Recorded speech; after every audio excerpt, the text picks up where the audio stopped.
수능의 그날까지 여러분과 함께 러닝메이트 조정식입니다. 자, 지금부터 2026학년도 수능을 대비한 괜찮아 문장편 OT를 시작을 하도록 할게요. 일단 OT에서부터 저는 강의를 진행을 할 거거든요.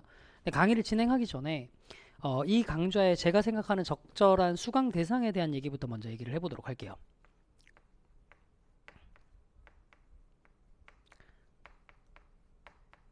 일단 기본적으로 이 강좌는 고3들을 대상으로 하는 강좌야. 그러니까 제가 2026학년도 수능 대비라고 얘기를 해놨잖아. 그러니까 2026학년도 수능, 즉 26학번 대학생이 되기 위한 수능을 치는 고3들을 대상으로 하는 강좌이기 때문에 이제 그 친구들을 기준으로 얘기를 좀 한번 해보면, 지금 이 강좌가 올라온 시점쯤에 고3이신 분들은 고등학교 2학년 때까지의 모의고사를 친 거잖아. 고2 모의고사를 기준으로 얘기를 했을 때, 고2 모의고사를 기준으로 했을 때 저는 3등급 이하, 그 다음 좀 높게 봤을 때 뭐 4등급 정도까지 요 등급대 학생들이 딱 듣기 좋은 강의라고 생각을 합니다. 3, 4등급대 학생들이 고2 모의고사를 기준으로. 그러니까 고1 모의고사, 예를 들어서 네가 이제 그 밑에 학년이야. 고등학교 2학년이야. 그래서 네가 본 게 고1모야 라고 한다면 점수를 한 5점 정도 올려서 생각을 하시면 돼요. 5점 정도 올려서. 그러니까 무슨 얘기냐면 4등급은 원래는 60점부터 4등급인 거잖아요. 근데 거기다가 이제 한 5점 정도를 더 올려서 적어도 65점 이상은 나오는 상태에서, 오케이? 원래 3등급이라고 얘기하면 79점까지가 이제 3등급인 거잖아요. 그냥 한 5점 정도 올려서 제가 한 85점 정도로 얘기를 할게요. 한 이 점수 때까지는 이 강좌가 딱 적합합니다. 가끔 가다가 이제 고1 모의고사 기준으로 80점대 초중반 2등급 정도 나오는데 믿어봐 문장편 가버리시는 분들이 있는데요. 그 친구들 보통 초반까지는 따라오다가 나중에 되게 힘들어집니다. 그러니까 저는 요 정도 등급대 학생들이면 전부 다 괜찮은 문장편으로 시작을 할 것을 권해드립니다. 가끔 가다가 N수생분들 이 수업을 듣는 경우도 있죠. 이 친구들 같은 경우는 이미 2025학년도 수능을 본 상태일 텐데 2025학년도 수능을 기준으로 한다면 뭐 크게 차이는 없을 것 같아요. 어쨌든 요 정도로 수강 대상을 두고 갈게요. 이걸 제가 말씀드리는 이유가 뭐냐면 이런 거거든요. 제가 지금부터 OT에서 뭘 보여드릴 거냐, 실제로 강의가 어떻게 진행되는지를 보여드릴 거예요. 강의가 어떻게 진행되는지를 보여드릴 거고, 그 다음에 이 강좌와 관련해서 총 강수는 얼마나 되는지, 그리고 이 강좌에서 다루는 교재는 무엇을 다루고 있는 건지에 대한 얘기도 말씀을 드릴 거고, 맨 마지막으로 이 수업에 대해서 예습은 어떻게 해야 될지, 복습은 어떻게 해야 될지에 대한 얘기도 다루게 될 거예요. 그런데 제가 강의부터 보여드린다라고 얘기를 했잖아. 강의를 보면서 여러분들 이 생각할 수 있거든. 이 정도 강의면 나한테는 쉬울 것 같은데 라고 2등급대 학생들이 생각할 수도 있다고. 근데 다시 한번 얘기합니다. 2등급대 학생들에겐 이 강의가 맞아요. 그러니까 제가 뭐 티처스 같은 TV 프로그램을 찍을 때도 그렇고 현장에서 강의를 하면서도 되게 많이 느끼는 게요. 요새 학생들이 워낙 영상에 익숙한 세대다 보니 영상에서 말하는 텍스트, 영상에서 말하는 멘션들을 말귀를 알아듣는 능력이 되게 뛰어나거든요. 저는 요새 청소년들이 문해력이 딸린다고 생각하지 않습니다. 오히려 저희 세대 때보다 평균적인 문해력이 훨씬 더 높다고 생각하는 입장이에요. 그러니까 요새 애들이 진짜 말귀를 잘 알아들어요. 눈치껏, 앞뒤 문맥 보고 이런 거 정말 잘하거든요. 근데 여러분들 지금 우리가 공부를 하는 건 말 그대로 공부, 수능을 위한 학습이잖아요. 말귀를 알아듣는다라고 해서 네가 수능 시험장 가서 그 내용을 써먹을 수는 없어요. 엄밀한 내용을 제대로 파악하고 이해하고 네가 설명할 수 있을 정도로 머릿속에 박혀야 된단 말이야. 이런 걸 우리는 개념 학습이라고 얘기를 하는 거죠. 다시요. 말귀를 알아듣는 게 아니라 이해하고 체화해서 머릿속에 박아 넣을 수 있어야 돼. 이게 개념 학습이라고. 그런데 이 등급대 학생들은 애초에 이 책에 나와 있는 부분들은 개념 학습이 제대로 안 되어 있기 때문에 이 등급대인 겁니다. 죽었다 깨어나도 여기에는 문장들이 처리가 되는데 이 등급이 나올 수가 없어요. 근데 제가 지금부터 수업을 보여드리면 여러분들 착각하신단 말이야. 수업 들으면서 말귀를 알아듣겠으니까 요 정도는 내가 알고 있는 내용인데 굳이 이 강좌를 안 들어도 되지 않을까? 아니라고요. 제가 지금 2026학년도 수능을 앞두고 인강이 해가 바뀌면 이제 9년 차가 됩니다. 제가 2017년부터 인강을 시작을 했어요. 근데 그렇게 매년 이제 인강을 하면서 점점 느끼는 게 뭐냐면 학생들이 강사의 강의력을 자신의 이해력과 착각하는 경우들이 너무 많이 생긴다는 거죠. 저희 같은 사람들은요, 애초에 남들이 알아듣도록 말하는 능력, 남들을 이해시키는 능력이 뛰어난 편이기 때문에 이 자리까지 온 사람들입니다. 그러니 수업을 듣고 난 다음에 네가 이 정도는 내가 알 것 같은데 라고 얘기하는 부분들 있죠. 그거 거의 대부분은 네가 알고 있는 게 아니라 내가 설명을 잘해서 알아들었다고 착각하는 부분이라는 거. 그래서 제가 수강 대상부터 먼저 말씀을 드리는 거예요. 지금부터 강의를 들을 때는 어디에 집중하냐면 내가 원래 알고 있었던 거다 아니다를 판단하는 게 아니라 이 등급대 학생들이 맞다면 요 강좌의 수업 스타일이 나한테 맞는지 아닌지를 판단하는 용도로 활용을 하시면 좋을 것 같습니다. 됐죠? 자, 강의를 듣기 위한 기본적인 OT 강의를 듣기 위한 기본적인 내용들은 자료로 첨부가 되어 있을 겁니다. 그래서 첨부 파일을 다운받아서 보시면 될 거예요. 지금 이 강좌는 괜찮아라는 이름을 달고 있고 문장 읽는 법을 알려줄게라고 되어 있어요. 그러니까 지금 이 강좌는 말하자면 영어로 되어 있는 문장을 읽는 법을 알려드리는 강좌거든요. 그런데 우리는 모국어로서의 영어를 배우는 게 아니죠. 세컨 랭귀지. 그러니까 외국어로서 영어를 배우는 겁니다. 그리고 외국어로서 특정한 언어를 배울 때는요, 해당 언어의 문법적인 틀을 알아야 외국어 습득이 가능해요. 여러분들이 이제 문법이라는 말을 되게 싫어한다는 거 아는데 어느 정도의 문법적인 틀은 알아야 언어에 대한 습득이 가능해집니다. 그래서 지금부터 그 영어 문장을 배우기 위한 정말 기본적인 문법 틀 하나만 좀 다뤄보도록 할게요. 여러분들 그 첨부 파일 제일 앞쪽에 나와 있는 건데 다른 게 아니라 저는 지금부터 품사와 문장 성분의 관계에 대해서 얘기를 좀 해볼 거예요. 다시요. 품사와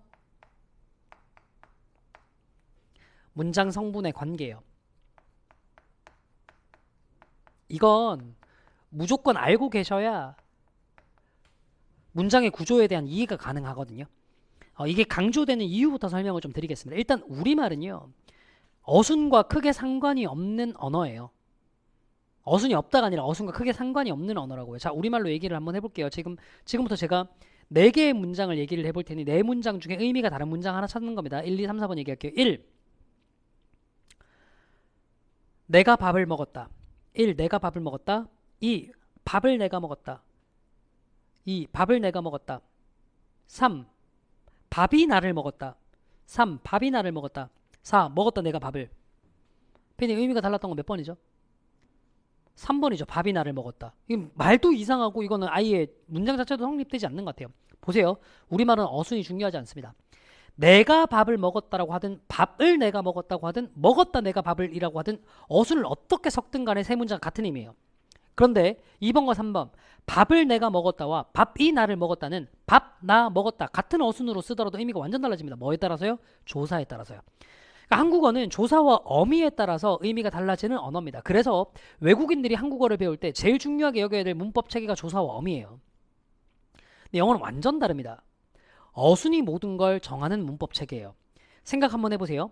I had lunch는 이해 갈 만한 문장이지만 had lunch I는 있을 수 없는 문장입니다. 영어에서는요.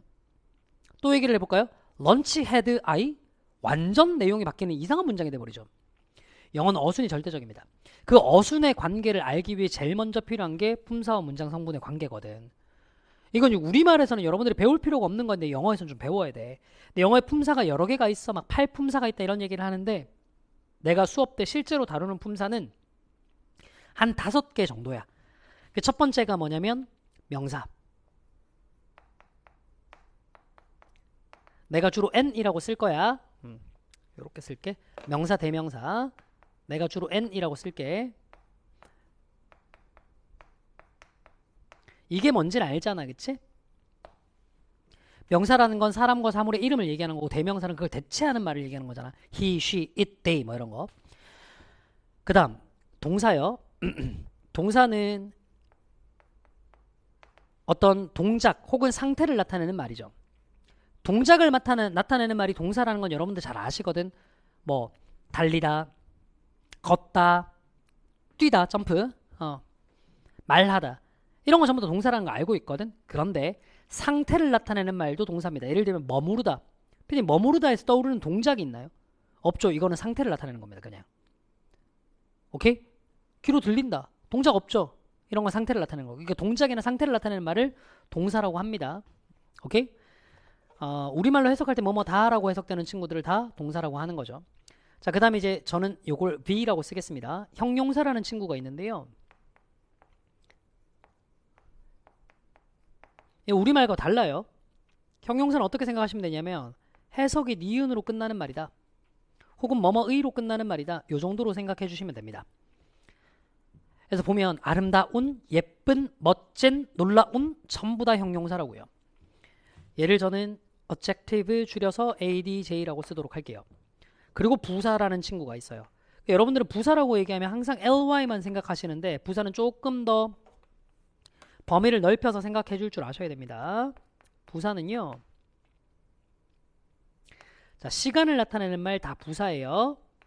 예를 들면 yesterday, today, 12 o'clock 이런 거 다 부사입니다. 장소를 나타내는 말도 부사예요. 예를 들면 here, there, in the building 이런 표현들 있죠. 그 다음에 이유를 나타내는 말 because 뭐 이런 표현들 있잖아. 혹은 방법을 나타내는 방법이라는 건 뭐 through 뭐뭐 해가지고 뭐뭐를 통해서 by 뭐뭐 해서 뭐뭐에 의해서 이런 거 전부 다 어떤 일을 하는 방법을 나타내는 거잖아. 이런 걸 다 부사라고 해요. 제가 adv, adverb 이렇게 쓰도록 할게요. 그쵸? 저는 8품사가 있지만 주로 5개의 품사들을 많이 얘기를 한다라고 얘기했잖아. 마지막으로 제가 많이 말씀드리는 품사가 전치사입니다. 그런데 잘 들으셔야 돼. 전치사라는 말의 이름을 생각해보자. 전. 요새 한문 잘 안 배우는 거 알거든? 앞전자야. 앞전자. 앞전자. 앞전자. 잠시만. 전치사의 전은 뭐? 앞이야. 앞. 치는 위치 치자거든?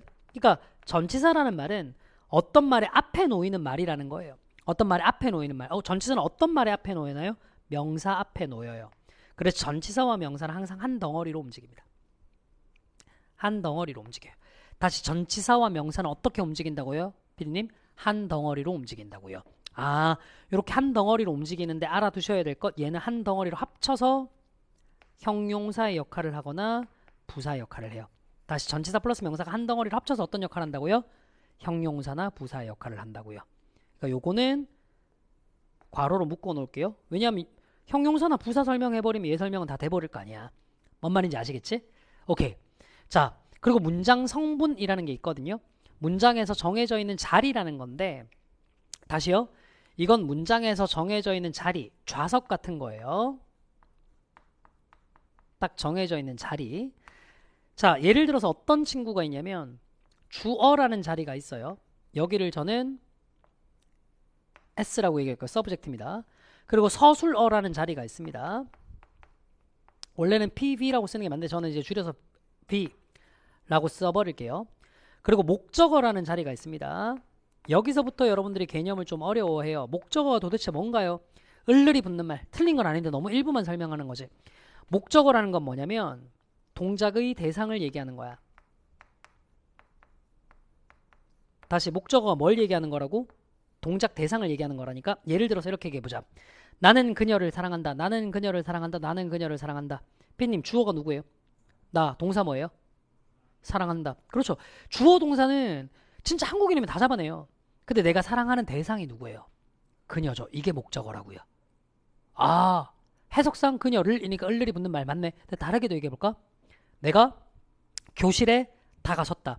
내가 교실에 다가섰다. 내가 교실에 다가갔다. 해볼게요. 피디님 주어가 누군가요? 나죠. 동사가 뭐죠? 다가갔다요. 그럼 내가 다가간 대상은 뭔가요? 교실이죠. 이럴 때 교실도 목적어라고요. 그러니까 을을뿐만 아니라 뭐뭐에라는 말이 붙어도 목적어가 될 수 있습니다. 그러니까 을을이 붙은 목적어 이렇게 생각하지 말고요. 목적어는 그냥 동작의 대상이다 라고 알아두도록 하세요. object 이렇게 쓰도록 하겠습니다. 자, 그 다음에 이제 보어라는 친구가 있습니다. 보어가 조금 우리말로 어려운데요. 앞에 나왔던 subject, 주어 혹은 object, 목적어에 보충 설명을 해주는 말을 얘기하는 겁니다. 이게 무슨 말이냐면 이렇게 얘기를 한번 해보자. 나는 이다. 피님, 문장이 성립이 되나요? 분명히 나는 있고 이다라는 동사가 있는데도 문장이 성립이 안 되죠. 나는 되었다. 문장이 성립이 되나요? 주어 동사 다 있지만 성립이 안 됩니다. 이때 중간에 선생님을 넣어볼게요. 나는 선생님이다. 나는 선생님이 되었다. 이제 문장이 성립이 됐죠. 네, 내가 어떤 존재가 됐다고요? 선생님. 아, 주어를 보충해주는 말 선생님. 요게 보어가 되는 거라고요. 요런 것들을 영어로는 complement, C라고 얘기를 합니다. complement 자체가 보완하다 이 뜻이거든. 자, 마지막으로 수식어가 있죠. 수식어가 뭔지 알지? 뭔가를 꾸며주는 말이잖아. 근데 저는 이 수식어를 modifier이라고 하는데요. 따로 이렇게 괄호로 묶어서 표시를 하면 다 수식어인 겁니다. 됐죠? 좋아요. 이게 문장 성분인데 내가 문장 성분을 뭐라고 얘기했지? 좌석이라고 얘기를 했잖아. 이건 좌석이야. 그러니까 어떻게 생각을 하시면 되냐면 극장의 자리라고 생각하시면 된다고. 극장의 자리. 근데 잘 생각 한번 해보세요. 극장 갔어요. 좌석에 앉아야 돼요. 피님, 의자가 마음대로 위치가 바뀌나요? 아니요. 이게 무슨 얘기냐? 어떤 극장에 가든 A열 1번석은 그냥 A열 1번석 자리가 정해져 있어. 오늘은 A열 1번석이 제일 앞자리였다가 내일은 A열 1번석이 중간쯤에 갔다가 그 다음 날은 또 A열 1번석이 제일 뒤로 갔다가 이러면 극장의 좌석의 성립이 안 되죠. 즉 좌석은 위치가 고정인 겁니다. 얘는 위치가 고정되어 있어요.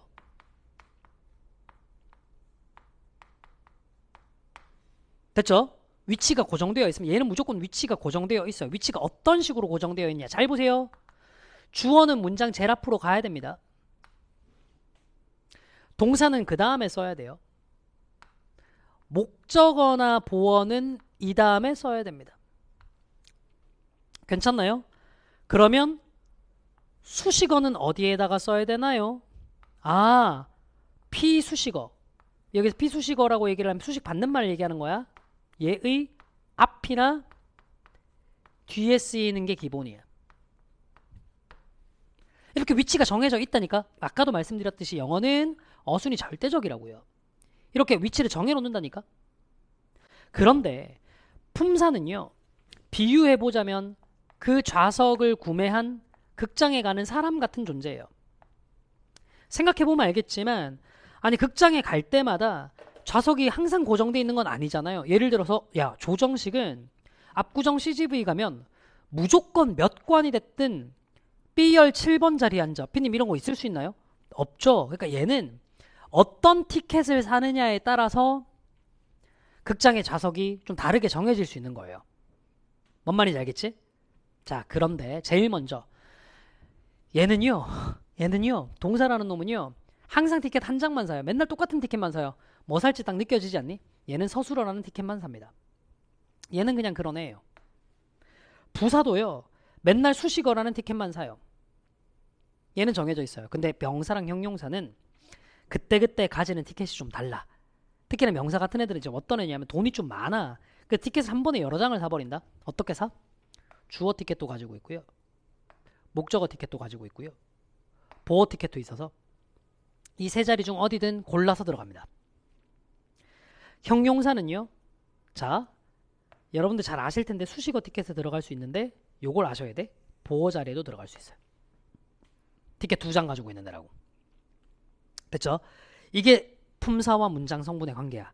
그러니까 이 정도는 머릿속에 넣어두셔야 돼. 왜 이걸 넣어두셔야 된다라고 얘기를 하느냐. 이렇게 자꾸 머릿속에 넣어둬야 된다, 암기해야 된다라고 얘기하면 되게 싫어하는 거 아는데 기본적으로 학습을 할 때 어떤 과목이 됐든 기본 암기가 없이는 학습이 진행이 안 된다고. 야, 너 1 플러스 1은 2야. 이게 이해 가는 영역이니? 아, 이해 같다라고, 그건 이해라고 주장하는 사람들 1 플러스 1이 2임을 증명해보세요, 저한테. 대학 가가지고 네가 수학과 가서 대수적으로 배우지 않으면 이건 할 수가 없습니다. 증명해본 적이 없거든요, 우리는. 가만히 생각해보세요. 1 플러스 1은 왜 2예요? 증명해보세요. 못한다니까? 이해가 아니라 암기한 거죠. 학습은 그런 거예요. 기본적인 원리는 암기를 해놔야 그 다음부터 이해가 뻗어나갈 수 있는 거야. 내가 이걸 왜 얘기를 하냐면 수능 문법에 상당히 많은 요소가 여기서 결정되는 거예요. 예컨대 자 눈으로 보고 대답하셔도 좋습니다. 보어라는 문장 성분, 보어 자리에 쓸 수 있는 품사는 피디님 뭐 아닌 뭐죠? 형용사랑 또요? 보어 자리에 들어갈 수 있는 거 형용사랑? 형용사랑? 여기 명사가 있죠? 네. 그러면 생각해 볼게요, 피디님. 보어 자리에 부사 쓰면 맞아요, 틀려요? 틀리죠. 이런 게 문법 문제로 나온다니까요. 수능 문법 문제에서 형용사랑 부사를 구분하는 문제의 80%는 보어 자리에 만들어 놓고 형용사 쓸래 부사 쓸래를 물어보는 문제예요. 이거 못 외워놓으면 문법 문제 당연히 못 덤빕니다. 그리고 좀 더 나가잖아요. 애초에 문장 해석 자체를 할 수가 없게 돼요. 그래서 결론, 아하, 이건 외워야 되겠구나. 됐죠? 품사와 문장 성분의 관계는 기본적으로 외우고 들어가도록 합시다. 오케이?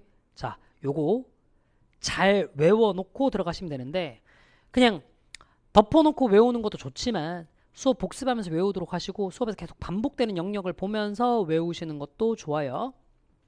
자, 본격적으로 그러면 문장에 대한 해석을 한번 해보도록 합시다. 제일 먼저 우리는 챕터 1에서 문장의 기본 구조를 배울 건데 여기서 기본 구조라고 얘기를 하면 뭐냐면 저기는 문장 성분들 있죠. 뭐 주어, 뭐 서술어, 목적어, 보어 이런 것들이 어떤 자리에서 어떤 식으로 배치될 수 있는지를 배우게 될 거예요. 괜찮나요? 네, 그 중에 첫 번째 주어와 동사만 있는 문장 구조에 대해서 배우도록 하겠습니다. 주어와 동사만 있는 문장 구조. 주어와 동사만 있는 문장 구조를 배워보도록 할 거라고. 자, 그럼 여기서 주어와 동사만 있는 문장 구조에서 세 가지 패턴을 배울 건데 첫 번째는 뭐냐면 아니 주어 동사가 아무리 있더라도 따로 소위 얘기하는 수식어가 붙을 수 있겠죠. 그 패턴을 얘기를 하는 거예요. 그 패턴을 얘기하는 겁니다. 수식어가 따로 붙을 수 있을 거예요. 오케이? 요 패턴부터 먼저 배워볼 거야. 물론 수식어는 위치가 비교적 자유로워서 이렇게 문장 제일 앞으로 가는 경우도 있어요. 굳이 이걸 얘기를 한번 해보면 여기는 이 수식어는 뭘 수식하는 거냐, 문장 전체를 수식하는 거다 혹은 동사를 수식하는 거다 이렇게 얘기를 할 수 있는데 이 패턴은 뭘 배울 거냐면 문장 어디를 어떻게 끊어서 이해할 수 있는지를 배울 거야. 왜냐하면 지금 밑에 한번 볼래? 요 패턴 있죠. 아예 수식어로 시작해서 주어가 뒤에 나온 패턴. 이 패턴이 나왔을 때 여러분 생각보다 해석을 좀 힘들어 할 거거든. 왜냐하면 주어가 어디서부터인지 판단하는 게 쉽지가 않아요. 오케이? 여기에 초점 맞춰서 첫 번째 패턴부터 먼저 배워보도록 할 거고요. 자, 그 다음에 두 번째 패턴으로 여러분들이 배울 게 뭐냐면 원래 알고 있던 거와 의미가 달라지는 동사들.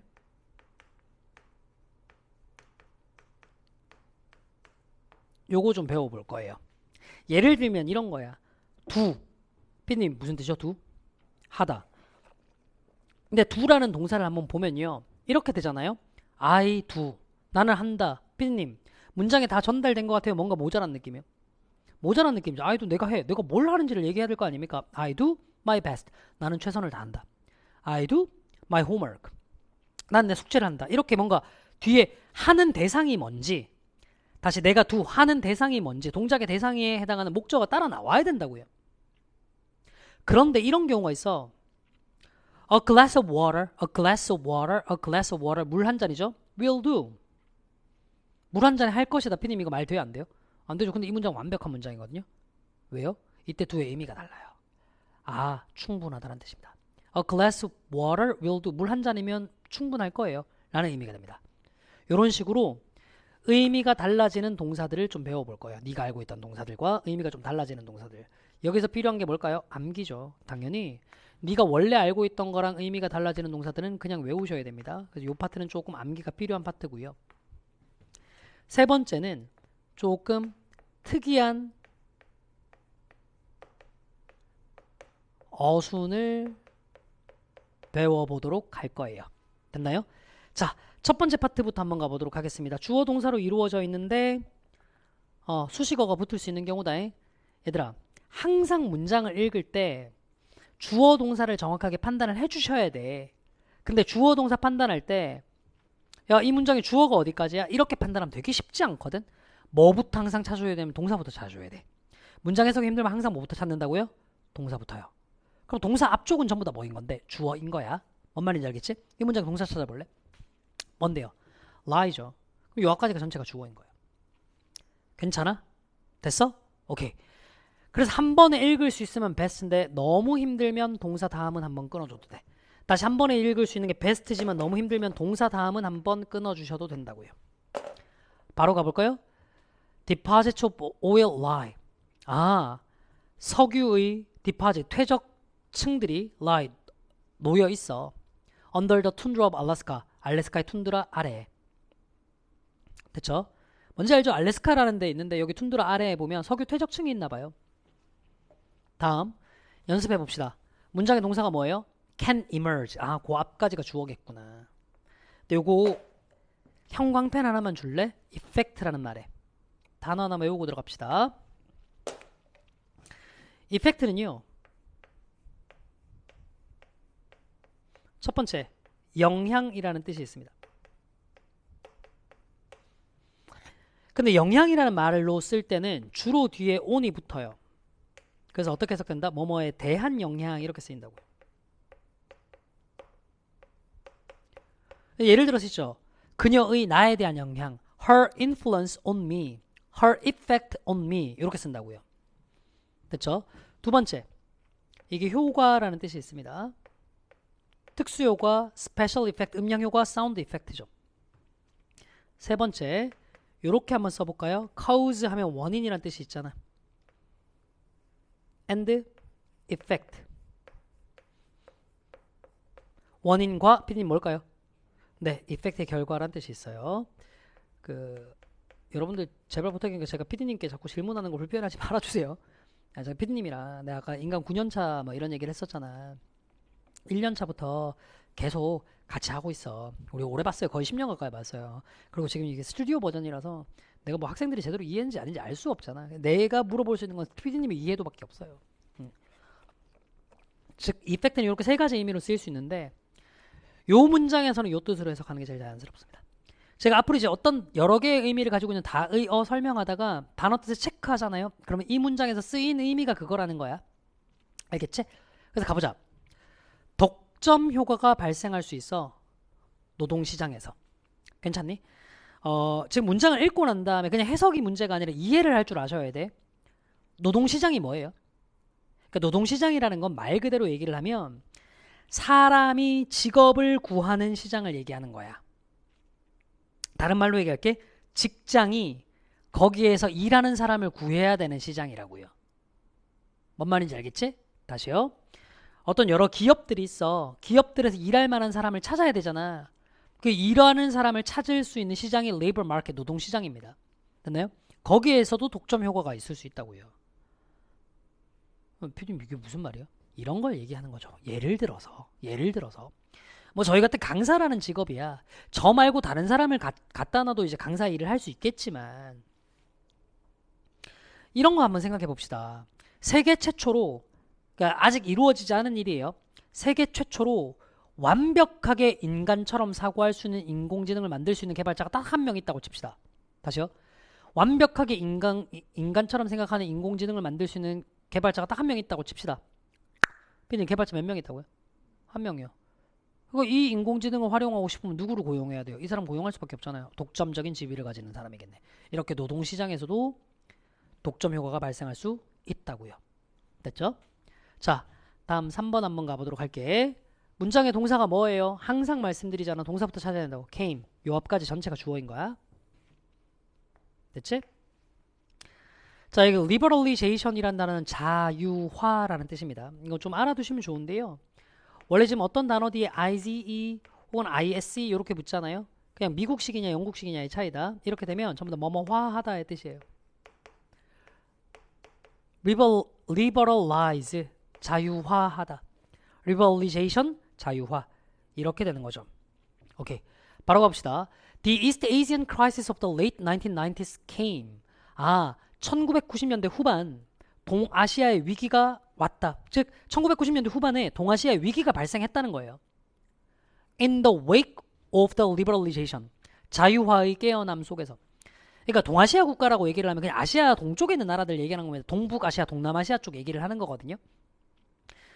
근데 요 동아시아의 국가들이 사실 뭐 한국이나 뭐 일본은 좀 상대적으로 좀 빨라지면 중국이나 아니면 뭐 싱가포르이라든가 아니면은 뭐 태국, 인도네시아 뭐 이런 나라들 보면 상대적으로 서방 열강이나 일제 식민지였거나 이러다 보니까 개발 속도가 굉장히 뒤처졌단 말이에요. 2차 세계대전 이후에 독립된 나라들이 거의 대부분이니까. 근데 그 직후에 개발되는 속도 보면 굉장히 빠른 속도로 경제 수준이 올라왔어요. 뭐 한국 같은 데는 말할 것도 없고 동아시아의 많은 국가들이 그렇습니다. 근데 많은 경우에 이렇게 개발 속도가 빨랐던 이유가 뭐 때문이었던 거죠? 그렇죠. 개발 독재가 있었기 때문이에요. 그러니까 국가 차원에서 쭉 개발을 밀어붙여. 그럼 국민들은 그냥 그걸 쭉 따라가는 겁니다. 예전의 관성대로 마치 백성이 임금을 따르는 것처럼. 그런데 이제 자유민주주의적 이념이 확산돼서 사람들이 우리도 정부의 말을 꼭 안 들어도 되는데? 자유화의 물결이 퍼지기 시작한 거죠. 오히려 이랬더니 경제 위기가 발생했던 거예요. 요게 이 문장의 의미입니다. The East Asian crisis of the late 1990s came. 1990년대 후반 동아시아의 위기가 발생했습니다. 자유화의 깨어남 속에서. 대체 내가 이런 거 자꾸 설명드리는 게 뭐냐면 결국은 우리가 문장을 읽을 줄 알아야 되는 이유는 뭐예요? 문장의 내용을 이해하기 위한 것. 왜 문장의 내용을 이해할 수 있어야 돼요? 그래야 글의 내용을 이해할 수 있거든요. 내가 조금 이따가도 한 번 더 말씀드릴 텐데 이 강좌에서 사용되는 문장들은 거의 대부분 여러분들의 교과서, 국정교과서에 실려있는 문장이거나 아니면 고1, 2 모의고사에서 나왔던 문장들입니다. 이 정도는 앞뒤 문맥이 없어도 충분히 이해할 수 있는 문장이어야 되기 때문에 제가 설명을 드리고 있는 거예요. 이게 문장 이해가 잘 안 된다. 배경 지식이 현저하게 낮은 거거든.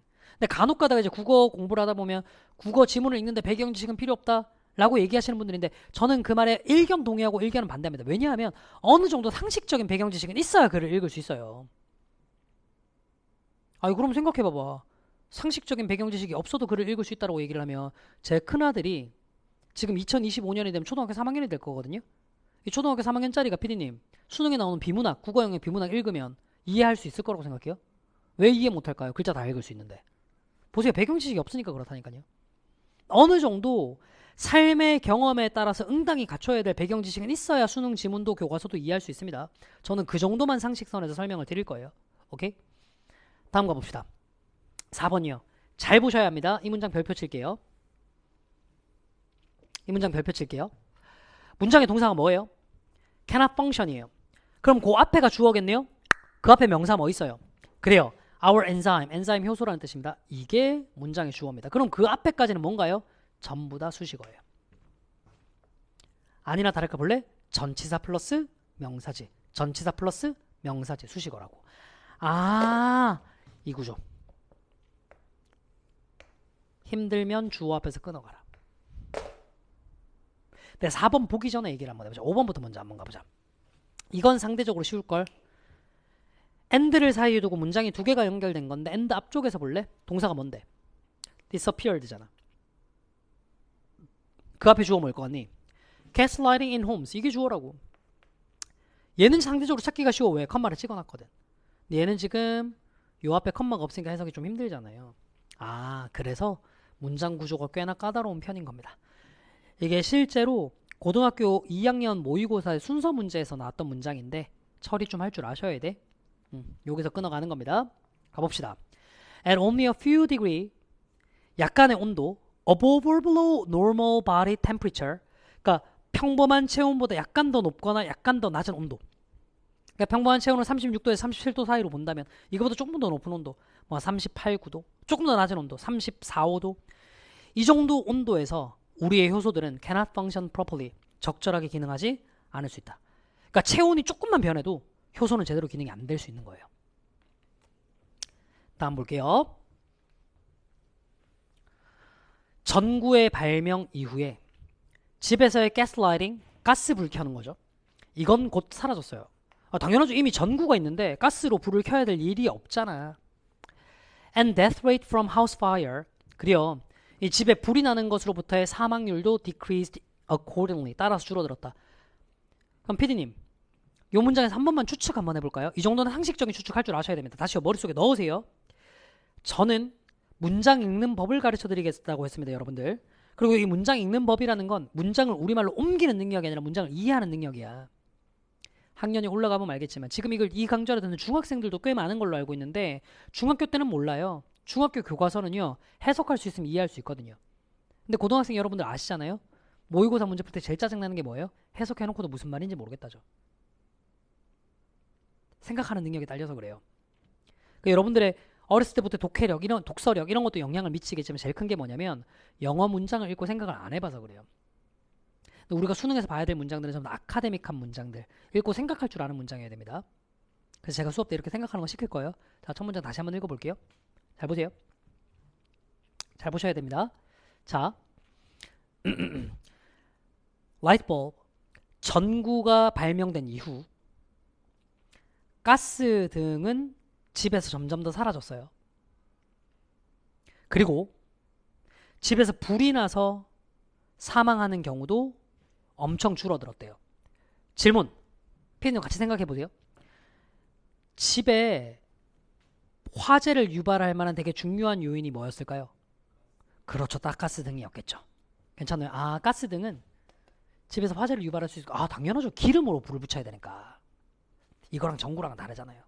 아, 그랬구나. 옛날에는 가스등 때문에 불이 많이 났겠구나. 추측할 줄 아셔야 된다니까. 계속 가봅시다. 6번. 문장의 동사가 뭐예요? exist. 문장의 주어는 당연히 bad habits겠네요. 요렇게 끊으면 되겠습니다. 긍정적인 습관들처럼 나쁜 습관들은 존재합니다. 뭐 위에?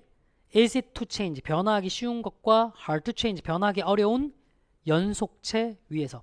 이 연속체라는 게 뭐냐면 끊김없이 쭉 이어지는 걸 얘기하는 거거든. 그러니까 지금 이 지문은 뭐라고 얘기를 하냐면 습관의 변화 정도에 대해서 습관의 변화도에 따라서 변하기 쉬움과 변하기 hard, 어려움이 있는데 요 사이 어디쯤에 나쁜 습관이 존재할 수 있다는 거예요. 그러니까 나쁜 습관 중에는 변하기 되게 쉬운 습관도 있고 되게 변하기 어려운 것도 있고 중간 정도도 있고 이럴 거란 얘기죠. 연속체라는 말의 느낌을 알아두세요. 연속체는 쭉 연속으로 이어지는 것, 딱 끊기지 않는 것, 뭔가를 얘기를 하는 거야.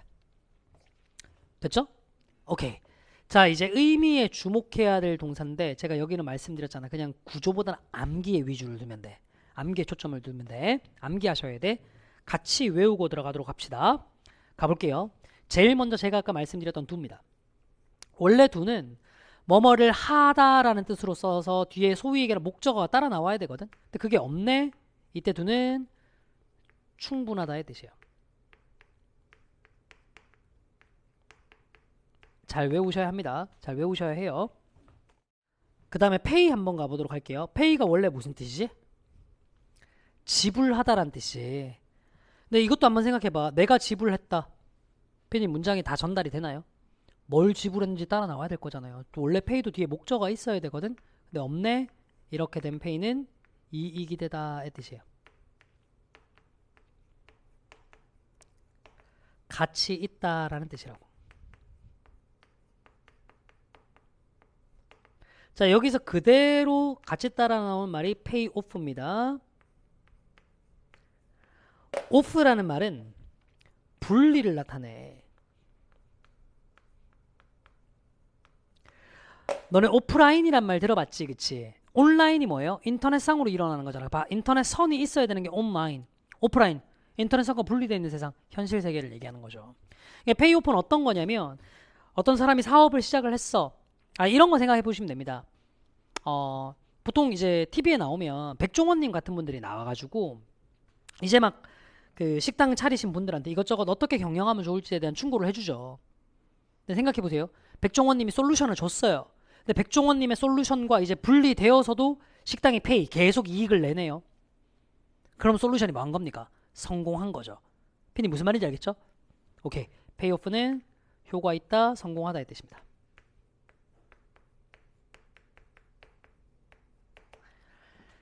자, 그 다음에 work라는 단어 한번 볼게요. work는 물론 일하다라는 뜻도 있지만 이것도 효과 있다라는 뜻으로 해석될 수 있습니다. 그리고 count 한번 볼까요? count의 원래 기본 의미는 뭐지? 세다. 피디님 이렇게 얘기해 볼까요? 그녀가 셌다. 내용이 전달되나요? 안 되죠. 뭘 셌는지가 따라 나와야 되잖아요. 얘도 원래 목적어가 뒤에 필요하거든요. 근데 뒤에 목적어 없이 count를 쓰면 중요하다의 뜻이 됩니다. 외우셔야 된다니까 이런 것들은. 자, matter이라는 말 원래 뜻은 문제라는 뜻으로도 쓸 수 있는데 이거 동사로 쓰면 얘도 중요하다, 문제가 되다의 뜻입니다. 마지막 last. 이게 마지막의라는 뜻도 있지만 동사로 쓰면 지속되다의 뜻이 있어. 얘들은 외워야 돼. 자, 지금부터 포즈 버튼 누르고 최선을 다해서 외웁니다. 시작. 오케이. 됐나요? 다 외웠다는 거 전제로 깔고 들어가겠습니다. 지금부터. 제가 다 가려놓고 있죠. 자, do. 하다 말고 뒤에 목적 없을 때 무슨 뜻? 충분하다. 좋습니다. 그 다음 pay 지불하다 말고 뒤에 목적 없을 때 무슨 뜻? 이익이 되다, 가치 있다. 그래서 나온 말 pay off 무슨 뜻이었죠? 효과 있다. 오케이. 효과 있다라는 뜻을 가지는 다른 말 또 있어서 W를 시작하는 거 work. count 뒤에 목적 없어 무슨 뜻? 중요하다. 중요하다의 뜻을 가지는 말 M으로 시작하는 거 하나 더 있다. matter. 마지막으로 last 동사로 쓰면 뭐? 지속되다. 외우는 겁니다. 여기에 맞춰서 그냥 그대로 문장 하나하나 가보도록 할게요. 기억. 두 뒤에 목적 없다. 무슨 뜻? 충분하다. 어떤 매력적인 장면은 충분할 겁니다. 즉 어떤 매력적인 장면이든 충분할 거예요. For our photo. 우리의 사진에 대해서. 그러니까 어떤 매력적인 풍경이 있든 우리의 사진에겐 충분해요. 그냥 매력적인 풍경이기만 하면 돼. 다음 pay 뒤에 목적 없다. 무슨 뜻? 그렇죠. 이익이 되다, 가치 있다. investment in protective clothing 보호 의류에 대한 투자는 pays in the end 결국은 가치가 있어요. 됐죠? 그러니까 무슨 얘기냐면 장비에 투자하는 거 돈 드는 거잖아요. 근데 이게 결국 가다 보면 이게 이익이 될 거라고. 이 투자가 오히려 이익이 될 거라니까. 그 다음 pay off 아까 얘기했죠? 효과 있다. Many performances of animals pay off. 동물들의 많은 행동은 효과가 있습니다. In survival and reproduction. 생존과 번식에. 그렇죠? 동물들은 당연히 생존과 번식에 효과가 있을 만한 행동을 하게 되겠죠. work 기억나니? 그래. 효과 있다. 됐죠? 근데 이 문장을 조금 잘 보자고. 여기에 낫의 형광펜 표시하시고 얼의 형광펜 표시 한번 해봐봐.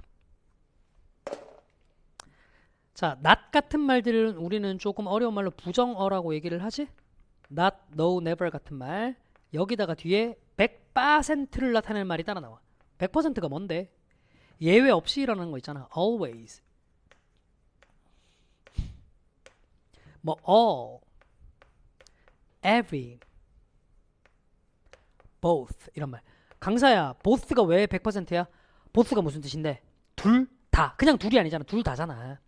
둘만 있을 때 얘기하는 거겠죠. 둘 다 짚었을 때. 그래 100%라고. 이렇게 부정어에다가 100%를 나타낸 말을 합쳤을 때 우리는 요거를 뭐라고 부르냐면 부분 부정이라고 불러.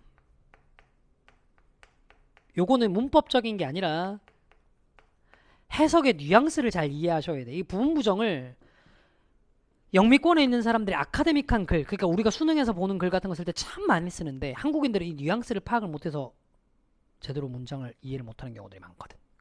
잘 알아두셔야 돼요. 부분 부정이야. 자, 전체가 이만큼 있어요. 일부만 부정을 하네요. 삐님, 전체가 있는데 일부만 부정했어요. 그럼 나머지 일부는 어떻다는 얘기예요? 긍정했다는 얘기죠. 부분 부정에서 여러분들 제일 중요하게 생각하셔야 될 건 얘는 부분 긍정과 같은 말이라는 거예요. 일부만 부정했으니까 일부는 긍정했다는 얘기죠. 그래서 봐봐. 이렇게 문장을 써봅시다. I don't like both of them.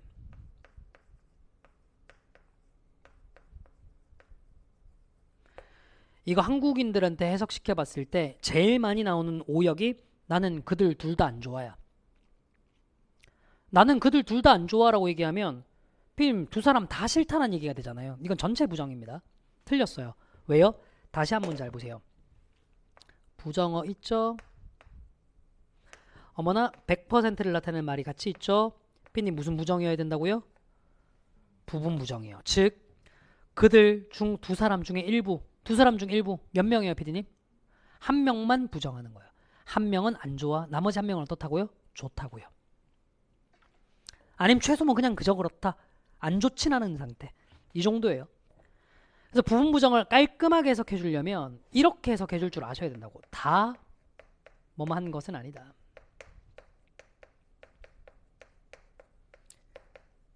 그래서 다시 한번 해석해 볼까? I don't like both of them. 내가 그들 둘 다 좋은 것은 아니야. 이런 뉘앙스가 딱 오죠. 아, 둘 다 좋은 것은 아니다. 부분 부정. 너네가 가지고 있는 힘은 뭔지 알아. 아니 그럼 강사야, 둘 다 싫으면 어떻게 써야 돼? I hate both of them. 제일 편하죠. 나 둘 다 싫어. 아니면 이렇게 쓰면 돼. 참고. I don't like either of them. either이 뭐냐면 둘 중 하나란 뜻이야. 다시 either이 무슨 뜻? 둘 중 하나. 그들 중에 둘 중 한 명도 안 좋아.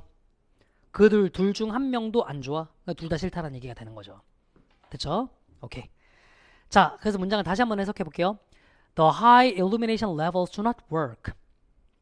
높은 조도가 효과가 있진 않아요. In all situations. 모든 상황에서 효과가 있는 것은 아니에요. Due to our sensitivity glare. 빛에 대한 우리의 민감성 때문에. 그러니까 보통은 우리는 조도가 높으면 좋다라고 생각하잖아. 근데 우리의 눈은 빛에 되게 민감하다니까. 그러다 보니 높은 조도가 항상 이득이 되는 건 아니에요. 항상 효과가 있는 건 아니에요. 오히려 효과가 떨어질 때도 있는 거예요. 무슨 말인지 알겠죠? 그러니까 지금 이 문장은 무조건 효과가 없다가 아니라 효과가 있을 때도 있지만 없을 때도 있다라는 부분 부정. 괜찮죠? 자, 외워야 될 거 확실하게 외웁시다. count. 뒤에 목적 없이 쓰였어. 다시 목적 없을 때 count 뭐요? 중요하다. The harmony with surrounding counts. 주변과의 조화가 중요합니다. In architecture. 건축물에서. 다음, matter. 동사로 쓰면 중요하다. The temperature deep inside the body matters. 몸속 깊은 곳에 있는 온도가 중요합니다. In metabolism. 신진대사에서. 왠지 알겠지? 우리 앞쪽에 있는 내용이랑 비교 한번 연결해볼까? 아까 배웠잖아. 체온이 변하면 효소가 작동을 안 한다니까. 그러니까 신진대사 활동에 있어서는 온도가 중요한 거야. 그래 효소에 적절한 작동이 있을 수 있거든. 다음 봅시다. last. 동사로 쓰면 뭐? 지속되다. 성공적인 은퇴한 사람들의 돈은요, will last. 지속될 겁니다. For the rest of their lives. 그들의 일생의 나머지 기간 동안. 선생님 여기 오타 아닌가요? 그러니까 복수형의 소유격은 원래 어파스트로피 뒤에 s를 붙여야 소유격이잖아. 근데 s가 두 번 반복되기 때문에 안 쓰는 겁니다. 은퇴자들의 돈 이렇게 된 거죠. 됐지? 자, 넘어가기 전에 다시 한번 외웁시다. 뒤에 목적 없을 때 do 무슨 뜻? 충분하다. 뒤에 목적 없을 때 pay 무슨 뜻? 이익이 되다, 가치 있다. 그래서 pay off 무슨 뜻? 효과 있다. 똑같이 효과 있다로 시작하는 말 work. 효과 있다로 시작하는 말, 효과 있다라는 뜻의 말 work. 그 다음 뒤에 목적 없을 때 count 무슨 뜻? 중요하다. 똑같은 중요하다의 뜻의 동사 matter. 마지막으로 동사로 썼을 때 last는 무슨 뜻? 지속되다. 완벽하게 외우셔야 돼요. 자, 지금부터 마지막으로 이제 특이한 어수는 이런 걸 얘기를 하는 거야. 잘 생각 한번 해봐봐. 전치사 플러스 명사로 문장을 시작을 했어. 미안해. 내가 밑에 한 줄만 비우고 쓸게. 전치사 플러스 명사로 문장을 시작했어. 잠깐만. 전치사 플러스 명사. 무슨 역할 아닌 무슨 역할이라고 했죠? 형용사 아니면 부사. 자, 피님 요거 한번 잡아주세요. 머릿속에 떠올려 주실 수 있으면 더 좋습니다. 근데 얘들아, 형용사나 부사가 주어 자리에 쓰일 수 있어 없어? 없어. 주어 자리에 뭐만 써야 돼? 명사만 써야 돼. 근데 갑자기 뒤에 동사가 툭 튀어나왔네? 무슨 일이 벌어진 거야? 주어가 뒤에 있는 거야. 오케이. 혹은 이런 표현도 있을 수 있어요. There. 잠깐만, there 무슨 뜻? 거기. Here 무슨 뜻? 여기. 둘 다 뭘 나타내는 말이니? 장소를 나타내는 말이네. 잠시만. 장소를 나타내는 말 품사 뭐였죠? 부사. 부사 주어 자리에 쓸 수 있어요? 없어요. 근데 바로 뒤에 동사가 있네. 진짜 주어는 어디로 간 거야? 뒤로 간 거야. 됐죠? 요런 걸 얘기하는 거야. 선생님, 영어는 어순이 필수적이라면서요. 네. 그런데 이때는 주어와 동사를 바꿔 써도 되도록 허락이 된 겁니다. 장소를 나타내는 부사나 전치사 플러스 명사가 나오면 주어, 동사, 어순 바꿔도 돼요. 이건 영어에서 허락된 겁니다. 그러면 이거는 왜 중요하냐? 너네 이런 얘기 들어본 적 있죠? 주어가 3인칭 단수면 동사에 s나 es를 붙인다. 이런 말 들어본 적 있죠? 그러니까 단복수 문법 문제 낼 때 뒤에 주어의 수의 일치를 시켜야 돼요. 그래서 이 패턴은 어법 주의를 해주시면 됩니다. 무슨 얘기냐? 중학교 때부터 많이 배워봤을 텐데 there is, there are a boy. there 보고 단복수 판단하는 게 아니라니까요. 단순에 is 이렇게 되는 거라고. 뒤에 보고 판단하는 거라니까. 괜찮아? 자, 이때 주의하셔야 될 것. 만약에 조금 지울게요. 요때 동사 자리에 비동사가 등장하면 그냥 있다의 의미로 해석해 주시면 됩니다. 봅시다. With tolerance comes. 아, 전치사 플러스 명사가 나왔네. 얘가 진짜 주어인 거야. 쌤 해석은요, 그냥 있는 그대로 어순대로 해석하세요. 인내심과 함께 불관용이 온다. 이게 무슨 얘기냐면, 그러니까 사람이 인내를 한다고 하더라도 참아준다고 하더라도 그 참을성에 한계가 있잖아요. 아니 모든 거 다 참아줄 거야? 다른 걸 의미하는 게 아니라 봐봐. 야, 그래. 문화가 다른 사람들은 그렇게 살 수도 있지라고 다 참아주고 관대하게 넘어가 준다고 칩시다. 쌤, 피디님, 그러면은 식인 문화도 참아줄 거예요? 그럴 수는 없잖아요. 우리의 문화는 인종이 다른 사람을 차별하는 게 우리 문화야. 피디님 이거 참아줄 수 있나요? 안 되죠. 그러니까 봐봐요. 어느 정도의 관용과 함께 불관용, 참을 수 없는 것도 같이 오는 거예요. 어순 그대로 해석하시면 됩니다. 굳이 막 intolerance comes with tolerance로 어순 바꿔서 해석 안 해주셔도 돼. 이게 되게 뭐냐면 한국어의 장점이야. 한국어는 애초에 어순이 별로 신경 안 써도 된다니까. 그러니까 굳이 우리말 어순 막 주어부터 딱 맞춰서 해석하려고 할 필요 없어. 쭉 이해만 하면 돼요. 여러분들 번역사 시험 치려고 하는 거 아닙니다. 이거 관용과 함께 온다 불관용이. 피디님 이게 이해가 안 가요? 충분히 이해 가잖아요. 그러니까 제발 부탁이니까 우리말로 예쁜 어순을 만들려고 하지 말고 문장을 이해하려고 하세요. 여러분들은 통번역사 시험을 치려고 하는 게 아닙니다. 다음 또 가봅시다. 문장의 동사 한번 찾아봐. 어딨니? 리브도 있잖아. 근데 이 앞에는 주어가 될 만한 게 없어요. 아, 그렇구나. 진짜 주어는 large quantity of cattle 이구나.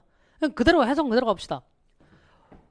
높은 산에 죄송합니다. 높은 산과 초지에 in the northwest part of China, 중국 북서쪽에 live 살았어요. 많은 양의 cattle, 소떼가. 끝. 자, there, here도 마찬가지입니다. There is no cure. 잠시만요. 여기 is 뭐 있다. 근데 is no니까 없다. There is no cure. 치료법이 없다.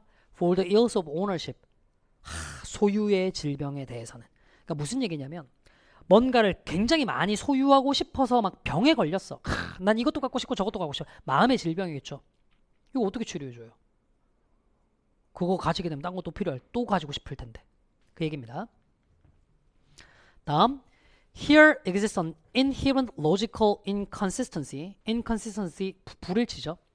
여기에 내재된 논리적 불일치가 있습니다. 문화 상대주의 속에. 이게 무슨 얘기냐면 문화 상대주의라는 얘기는 남의 문화를 인정해주는 태도야. 근데 이 안에는 어느 정도의 inconsistency, 뭔가 부조화스러움, 일관되지 못함이 있을 수 있다니까. 아까 얘기했던 거 있잖아. 문화 상대주의는 남의 문화를 인정하는 건데 그거 어디까지 인정해 줄 거냐고. 그럼 내가 남의 A라는 사람은 다른 문화를 다 인정해 주는 사람인데 B라는 사람은 애초에 남의 문화를 인정하지 않는 걸 자기들의 문화로 삼고 있는 사람이야.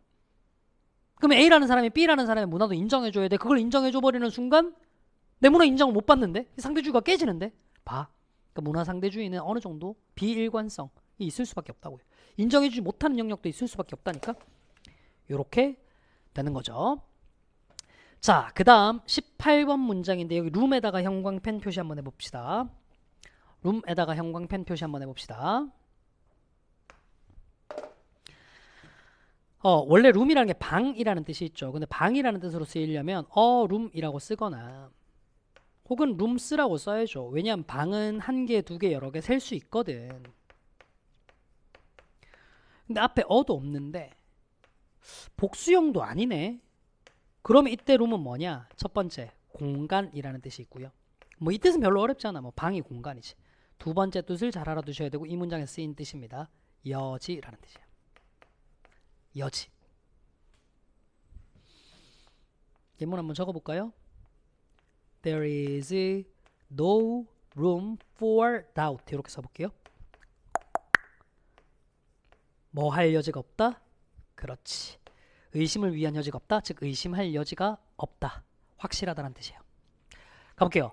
There still was room for individuality. individuality 개인성, 개성이죠. 여전히 개성을 위한 여지가 있었어요. But there was always a fundamental proportional logic. 그러나 항상 기본적인 비율과 논리가 있습니다. Behind the design. 디자인 뒤쪽에는. 무슨 얘기냐면 어떤 걸 디자인을 해요. 당연히 디자이너의 개성의 여지가 있죠. 즉 디자이너의 개성에 따라서 마음대로 할 수 있는 게 있죠.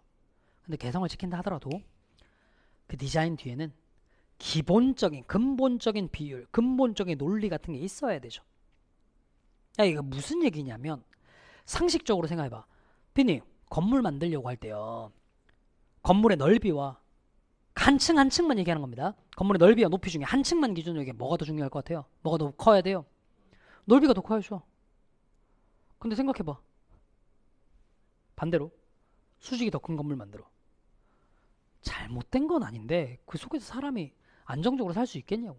그걸 근본적인 기본적인 비율과 기본적인 논리는 어디에나 있는 거죠. 디자인에서. 그런 얘기가 되겠습니다. 자, 요렇게 해서 유닛 1은 끝났어요. 그럼 자연스럽게 지금 예복습에 대한 얘기가 될 건데, 오케이, 잘 들어보세요. 요 얘기 하고 난 다음에 위로 올라가 볼게요. 자, 예습은 첫 번째, 기본적으로는 불필요합니다. 보시면 알겠지만 수업 들어오면 제가 뭘 해야 될지 다 알려드릴 거예요. 수업을 듣다 보니까 내가 단어가 너무 약해 라고 하시는 분들은 어휘는 학습하고 오세요. 강사야, 어휘 학습 뭘로 할까?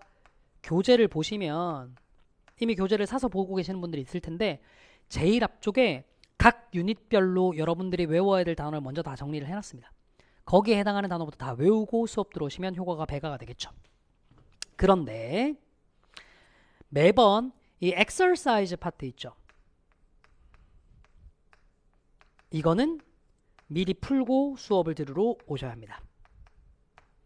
exercise 파트는 미리 풀고 수업을 들어오셔야 됩니다. 그러니까 다음 우리 지금 OT 하고 있어요. 본격적인 1강 수업을 듣기 전에 exercise에 해당하는 문제는 풀고 오셔야 돼요. 뭔 말인지 알겠지? 그러니까 매 강마다 제가 다음 강의 수업이 어디가 나갈 거야 라고 말씀드릴 테니까 거기에 해당하는 분량만큼 어휘 학습해 오시면 되고요. 이전에 배웠던 만큼 exercise 문제를 풀어 오시면 돼요. 이걸로 예습은 끝. 그럼 이제 복습은 어떻게 해야 되는지를 말씀을 드려보도록 할게요. 자, 복습은 두 가지 차원에서 말씀을 드리겠습니다. 일단 첫 번째 뭐냐면 수업 때 배웠던 강좌 내에 있는 교재 내에 있는 전체 문장을 잘 들으셔야 됩니다. 이해할 수 있도록 학습하시면 돼요. 문장을 보고 이해할 줄 아시면 돼. 그러니까 이게 이런 거지. 문장을 우리말로 해석은 할 수 있는데 무슨 말인지 모르겠어요. 그럼 복습이 안 된 겁니다.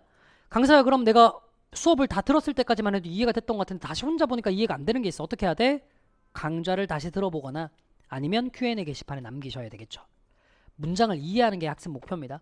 근데 또 이런 친구들이 있어. 그러면 강사야, 내가 여기에 있는 책에 있는 문장 완벽하게 이해갔거든. 근데 이게 수업 내용을 기억하고 있어서인 건지 아니면 내가 진짜로 수업 내용을 제대로 이해해서인 건지 알 수가 없는데 어떻게 해? 그래서 문장 이해를요, 체크해 볼 때 항상 최소 24시간 이상의 시간이 지난 이후에 확인을 해보시는 걸 추천드립니다.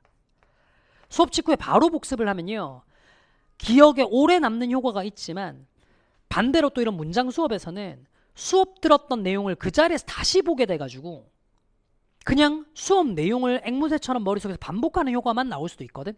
그래서 24시간 이상의 시간이 지난 이후에 복습할 걸 무조건 추천. 그래도 뭔가 찝찝해서 내가 좀 더 연습을 해봐야 될 것 같아. 내가 수업 내용 암기만 하고 끝낸 것 같아. 라는 친구들을 위해서 제가 괜찮아 문장편 워크북을 만들어 놓습니다. 이 워크북은 뭐냐면 여러분들 보고는 이 교재와 동일한 목차를 가지고 다른 문장으로 진행을 해놓은 책입니다. 이걸로 훈련해 보시면 내가 같은 구조의 문장이 단어만 바뀌었을 때도 적용될 수 있는지를 확인할 수 있겠죠. 그리고 올해는 워크북도 강의를 찍을 겁니다. 강좌가 있어요. 워크북 강의로도 수업을 들을 수 있을 거예요. 네, 자연스럽게 강좌와 교재에 대한 설명도 다 된 것 같은데요. 교재는 동일한 강좌와 동일명의 교재가 있고요. 플러스 워크북이 있을 거예요. 워크북 설명 끝났고요. 이 동일명의 교재를 보면요. 본 교재가 있고요. 여기에 복습북이 있습니다. 복습북은 뭐냐면 제가 수업한 내용을 책에다가 다 풀이해 놓은 거예요. 그러니까 이걸로 보세요. 1차 복습을 했는데 이해 안 되는 게 있다. 이걸로 2차 복습. 이걸로 안 되면 강의를 다시 듣고 Q&A 게시판을 활용하는 거예요. 자, 마지막으로 총 강의 수만 말씀드릴게요. 저는 24강으로 이 강좌를 구성을 해놓을 거고요. 한 강당 45분 내외의 시간이 걸리도록 구성을 해놓을 겁니다. 자, 이렇게 해서 제가 이 강좌의 수강 대상부터 시작해서 실제 강의 보여드리고 강좌와 교재, 예복습까지 다 알려드렸어요. 됐죠? 자, 필기 내용 바탕으로 다시 한번 복습을 한 다음에 24시간 이상의 시간이 지나고 여러분들 책에 있는 모든 문장 완벽하게 복습되는지 확인해 보세요. 그리고 여유 있으시면 워크북까지 구매해서 새로운 문장의 적용 훈련까지 해보세요. 그럼 그런 복습이 다 되었다는 걸 전제로 저는 1강부터 수업을 나갈 테니까요. 그럼 저는 본 강의에서 여러분들을 만나 뵙게 될 걸 기다리고 있겠습니다. 지금까지 조정식이었습니다. 감사합니다.